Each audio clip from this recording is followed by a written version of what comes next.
Ponsel di meja itu sebenarnya diam. Tidak ada yang bergerak. Tidak ada suara. Namun di dalam kepala kita, sesuatu seperti ketegangan kecil selalu ada. Seolah-olah ada kemungkinan bahwa sewaktu-waktu sesuatu akan muncul. Kadang hanya sebuah titik merah kecil. Kadang bunyi pendek yang sangat familiar. Kadang getaran kecil yang bahkan tidak terdengar oleh orang lain. Namun reaksi di dalam diri kita hampir selalu sama. Perhatian kita tergeser. Kita mungkin sedang membaca, sedang menulis, sedang berpikir tentang sesuatu yang cukup dalam. Lalu satu notifikasi muncul dan tanpa terasa, alur pikiran itu terputus. Yang menarik, seringkali isi notifikasi itu tidak terlalu penting.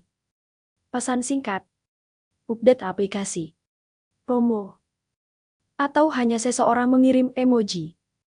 Namun gangguan kecil itu terasa cukup kuat untuk menarik kita keluar dari apa yang sedang kita lakukan. Jika ini terjadi sekali atau dua kali, mungkin tidak terasa berarti.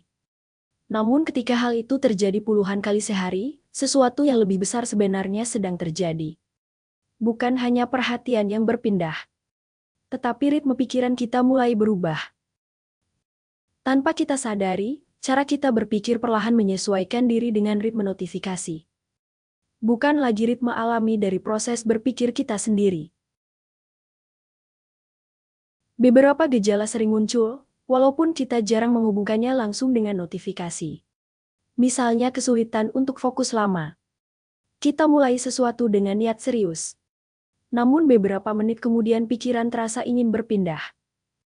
Bukan karena tugas itu terlalu sulit, tetapi karena perhatian kita seperti terbiasa berpindah cepat. Gejala lain adalah dorongan untuk mengecek ponsel tanpa alasan jelas. Tidak ada bunyi. Tidak ada getaran. Namun tangan tetap meraih ponsel. Seolah-olah ada sesuatu yang mungkin terlewat. Ini sering terjadi bahkan ketika kita tahu tidak ada pesan penting yang menunggu. Namun otak kita sudah terbiasa dengan kemungkinan kecil bahwa sesuatu mungkin muncul. Kemungkinan kecil itu cukup untuk memicu rasa ingin tahu. Ada juga sensasi gelisah yang sulit dijelaskan. Ketika ponsel tidak berada di dekat kita, muncul perasaan seperti ada sesuatu yang tertinggal. Padahal secara logika, kita tahu tidak ada hal mendesak. Namun tubuh tetap merespons. Hal lain yang sering terjadi adalah pikiran terasa lebih dangkal. Kita masih membaca, masih menonton, masih bekerja. Namun kedalaman perhatian terasa berbeda. Lebih pendek, lebih mudah terpecah. Semua gejala ini terlihat seperti masalah fokus biasa. Padahal jika ditelusuri lebih jauh, ada satu pola yang muncul berulang kali. Ritme perhatian kita mulai mengikuti ritme notifikasi. Jika kita berhenti sejenak dan mengamati kebiasaan ini, muncul sebuah pertanyaan menarik. Apakah notifikasi hanya memberi informasi? Atau sebenarnya mereka juga mengatur tempo pikiran kita? Kita biasanya menganggap notifikasi sebagai sesuatu yang netral. Hanya pemberitahuan. Seseorang mengirim pesan. Aplikasi memberi update. Sistem memberi pengingat. Namun setiap notifikasi sebenarnya melakukan satu hal yang sangat spesifik. Ia meminta perhatian kita sekarang. Tidak nanti. Tidak ketika kita selesai. Tetapi segera. Setiap kali kita meresponsnya, otak kita belajar satu pola sederhana. Perhatian bisa berpindah kapan saja. Dan perpindahan itu normal. Jika pola ini terjadi cukup sering, maka perhatian kita tidak lagi bergerak mengikuti alur berpikir. Ia bergerak mengikuti ritme gangguan kecil yang datang dari luar. Pertanyaannya bukan lagi sekadar tentang distraksi. Pertanyaannya adalah, siapa yang menentukan ritme pikiran kita? Kita sendiri atau sistem notifikasi yang terus memanggil perhatian kita? Di lapisan paling terlihat, notifikasi hanyalah gangguan kecil. Bunyi singkat, getaran pendek, layar menyala. Kita melihatnya, mungkin meresponsnya sebentar, lalu kembali ke aktivitas sebelumnya. Dari luar, hal ini tampak tidak signifikan. hanya beberapa detik. Namun penelitian tentang perhatian menunjukkan sesuatu yang menarik. Setelah perhatian kita terganggu, otak membutuhkan waktu untuk kembali sepenuhnya ke alur berpikir sebelumnya. Kadang beberapa menit. Kadang lebih lama. Artinya, gangguan yang tampak hanya beberapa detik sebenarnya bisa memecah alur konsentrasi yang jauh lebih panjang. Dan jika gangguan itu datang berulang kali, maka alur panjang itu hampir tidak pernah terbentuk. Perhatian kita mulai bergerak dalam potongan-potongan kecil. Pendek, terputus, cepat berpindah. Di lapisan yang lebih tersembunyi, notifikasi sebenarnya melakukan sesuatu yang lebih halus. Mereka melatih otak kita. Setiap notifikasi membawa kemungkinan kecil bahwa sesuatu yang menarik sedang menunggu. Pesan dari teman. Komentar baru. Informasi baru. Kemungkinan kecil ini menciptakan mekanisme yang mirip dengan sistem hadiah acak. Kadang notifikasi tidak penting. Kadang sangat menarik. Kadang sangat menyenangkan. Pola seperti ini dikenal sangat efektif dalam membentuk kebiasaan perhatian. Karena otak tidak tahu kapan hadiah itu muncul, ia belajar untuk terus memeriksa. Akibatnya, perhatian kita tidak lagi stabil. Ia menjadi lebih sensitif terhadap potensi gangguan. Seperti radar yang selalu aktif. Dalam jangka panjang, otak kita terbiasa hidup dalam ritme seperti ini. Menunggu. Mengecek. Merespons. Mengulang.